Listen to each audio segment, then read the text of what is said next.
नमस्कार मित्रांनो, viral Indian या युट्यूब चॅनलवरती तुम्हा सर्वांचं पुन्हा एकदा मनापासून स्वागत। तर मित्रांनो, नगरसेवक, जिल्हा प्रमुख ते थेट मातोश्रीला आव्हान देणारे आमदार म्हणजे संतोष बांगर। तर गाईज, आपण या व्हिडिओमध्ये जाणून घेणार आहोत संतोष बांगर यांच्याबद्दलची माहिती आणि त्यांचा राजकीय प्रवास कसा चालू झाला या देखील या व्हिडिओमध्ये बघणार आहे। तर हा व्हिडिओ शेवटपर्यंत नक्की बघा आणि चॅनलला सबस्क्राइब केलं नसेल तर प्लीज चॅनलला सबस्क्राइब देखील करा। संतोष बांगर हे शिवसेनेचे कळमनुरी विधानसभा मतदारसंघाचे आमदार असून त्यांनी काही दिवसांपूर्वी अचानक शिवसेनेसोबत बंड करत मुख्यमंत्री एकनाथ शिंदे यांच्या गटात सामील झाल्याने ते प्रकाश झोतात आले होते। विधानसभा अध्यक्षाच्या निवडणुकीत त्यांनी विधिमंडळात शिवसेनेच्या उमेदवाराला मतदान केलं होतं, मात्र बहुमत चाचणी सिद्ध करत असतानाच त्यांनी अचानकपणे शिंदे गटाला मतदान केल्याने सर्वांनाच आश्चर्याचा धक्का बसला होता। त्यानंतर त्यांनी आपल्या समर्थकांना घेऊन मुंबई गाठत मुख्यमंत्री शिंदे यांना समर्थन देत त्यांचा सत्कार केला आणि थेट मातोश्रीला डोळे दाखवण्याचे धाडस देखील केले होते आणि यामुळे संपूर्ण राज्याचं बांगर यांनी लक्ष वेधलं होतं। बांगर यांनी केलेल्या बंडामुळे शिवसेना पक्षप्रमुख उद्धव ठाकरे यांनी त्यांची हिंगोली जिल्हा प्रमुख पदावरून उचलबांगडी केल्याने बांगर चांगलेच आक्रमक झाले होते आणि त्यांनी थेट ठाकरेंनाच आव्हान दिले। माझी या पदावर बाळासाहेब ठाकरे यांनी नेमणूक केल्याने या पदावरून मला कोणीही काढू शकत नाही, असे त्यांनी ठाकरेंना ठणकावून सांगितले होते आणि शिंदे यांचीच खरी शिवसेना म्हणत शिंदेंनी आपल्याला जिल्हाप्रमुख कायम ठेवल्याचे सांगत खुलेआम ठाकरेंनाच आव्हान दिले। ते इथेच न थांबता त्यांनी थेट मुंबईत जाऊन आपली ताकद दाखवत ठाकरेंना डिचकवलं होतं आणि यामुळेच त्यांची राज्यभर चर्चा देखील झाली होती। तर आपण बघू बांगर यांचा राजकीय प्रवास। संतोष बांगर हे मूळ हिंगोली शहरातील रहिवासी असून जिल्ह्यातील कळमनुरी विधानसभा मतदारसंघाचे ते आमदार म्हणून नेतृत्व करतात। शिवाय ते हिंगोली जिल्ह्याचे जिल्हा प्रमुख म्हणूनही काम पाहतात। 2019ला त्यांनी वंचित बहुजन आघाडीचे अजित मगर आणि काँग्रेसचे डॉक्टर संतोष टारफे यांचा पराभव करत त्यांनी विजय मिळवला। बांगर यांनी कुठलीही राजकीय पार्श्वभूमी नसताना नगरसेवक ते आमदारकीपर्यंतची मंजिल मारली होती। ते शेतकरी कुटुंबातून येतात। इतर शिवसेनेच्या नेत्यांसारख्या शाखा प्रमुख म्हणून त्यांचा प्रवास झाला नसून ते थेट जिल्हा प्रमुख झाले। प्रथम ते हिंगोली नगर परिषदेमध्ये नगरसेवक म्हणून निवडून गेले। त्यानंतर त्यांच्या कामाची पद्धत आणि आक्रमकता बघता त्यांनी शिवसेनेच्या वरिष्ठ नेतृत्वाने 2009ला त्यांची हिंगोली जिल्हा प्रमुख म्हणून नियुक्ती केली। त्यानंतर बांगर यांनी आपल्या कामाचा धडाका लावला आणि शिवसेनेची ताकद ही जिल्हाभर वाढवली आणि याचीच बक्षीस म्हणून त्यांना 2019ला कळमनुरी विधानसभा मतदारसंघातून तिकीट सुद्धा मिळाले होते आणि त्यांनी विजयही मिळवला।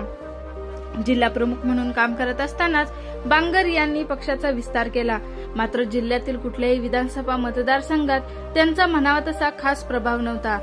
मात्र 2019ला शिवसेनेला ताकदीचा उमेदवार नसल्याने कळमनुरी विधानसभा मतदारसंघातून मातोश्रीवर सर्वात आधी बांगरांना तिकीट जाहीर झाले होते। यानंतर बांगर यांनी आपल्या प्रचाराचा धडाका लावत मतदारसंघ पिंजून काढला। त्यांना निवडणुकीत विशेष करून युवा वर्गाचा खूप मोठा पाठिंबा मिळाला होता। बांगर हे शेतकरी, कामगार आणि कष्टकऱ्यांची कामे तत्काळ करण्यासाठी जिल्ह्यात ओळखले जातात। शेतकऱ्यांचे काम होत नसल्याने त्यांनी अनेकदा प्रशासकीय अधिकारी आणि कर्मचाऱ्यांशी केलेले वाद हे चांगलेच गाजलेले आहेत। तसेच कोरोना काळात त्यांनी जिल्ह्यातील नागरिकांना रेमडेसिवीर इंजेक्शनसाठी आपली 50 लाखाची एफडी देखील मोडली होती। त्यांच्या या कामाचा आणि आक्रमकपणाचा त्यांना आणि शिवसेनेला खूपच जास्त फायदा झाला। 2019च्या लोकसभेला बांगर यांनी शिवसेनेच्या वाढवलेल्या ताकदीच्या जोरावरच शिवसेनेचे उमेदवार आणि आता खासदार असलेल्या हेमंत पाटलांना माजी शिवसेनेचे खासदार पण काँग्रेसकडून उभे असलेल्या सुभाष वानखेडेंचा सहज पराभव करता आला।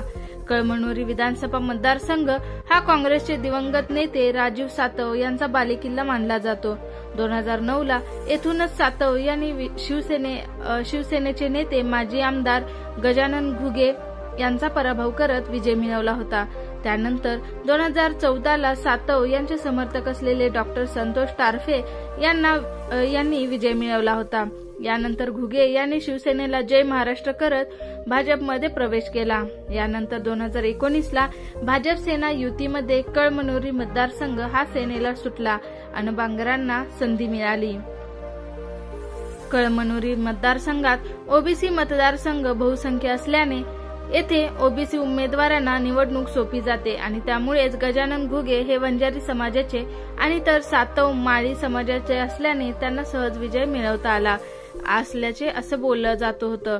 या मतदारसंघात आदिवासी लोकसंख्याही मोठ्या प्रमाणात असल्याने 2014ला आदिवासी समाजाचे नेतृत्व करणारे माजी जिल्हा परिषद सदस्य असलेले डॉक्टर टारफे यांना काँग्रेसकडून उमेदवारी देत सातव यांनी डाव खेळला आणि घुगेंचा पराभव केला।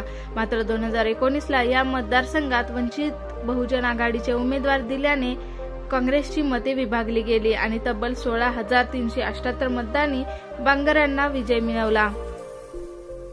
बांगरांनी या निवडणुकीत 82,515 तर वंचितचे अजित मगर यांना 66,137 आणि काँग्रेसच्या डॉक्टर टारफेंना 67,104 मते पडली होती। एकंदरीतच बांगर यांच्या वंचितच्या उमेदवाराचा फायदा झाला आणि विजय मिळवला होता। बांगर यांचा या मतदारसंघात म्हणावा तसा प्रभाव नाही, मात्र बांगर हे देखील वंजारी समाजातून येत असल्याने या मतदारसंघात मोठ्या संख्येने असलेल्या वंजारी मतांचा त्यांना फायदा झाला। दरम्यान शिंदे यांनी बंड केल्यावर बांगर यांनी मातोश्री सोबत राहण्याचा निर्णय घेतला होता।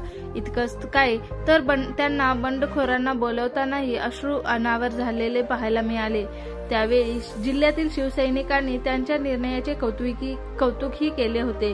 शिंदे राज्यात आल्यावर विधानसभा अध्यक्षांच्या निवडणूक होईपर्यंत बांगर हे ठाकरेंशी एकनिष्ठ होते, मात्र विश्वासदर्शक ठरावाच्या दिवशीच ते शिंदे गटात सामील झाले आणि यामुळेच सर्वांनाच धक्का बसला होता। त्यानंतर त्यांनी आपल्या समर्थकांसह मुंबईला जाऊन शक्ती प्रदर्शन केलं होतं, मात्र त्यांचा हा निर्णय जिल्ह्यातील शिवसैनिकांना आवडला नसल्याचे बोलले जात आहे। मात्र बांगर यांना शह देण्यासारखा जिल्हा प्रमुख शिवसेनेपुढे कुणीच दिसत नसल्याने शिवसेनेची मात्र हिंगोलीत कोंडी होत असल्याने बांगरांना चांगलाच फावते आहे। यामुळेच बांगरांची मातोश्री अर्थात उद्धव ठाकरेंना डोळे दाखवण्यापर्यंत मजल गेली होती। बांगरांनी शिंदे गटात जाण्याचा निर्णय चुकीचा आहे की बरोबर हे तुम्ही नक्की कमेंटमध्ये सांगा। तसेच हा व्हिडिओ आवडला असेल तर लाईक करा, शेअर करा व आपल्या फ्रेंड्स सोबत शेअर करून सांगा।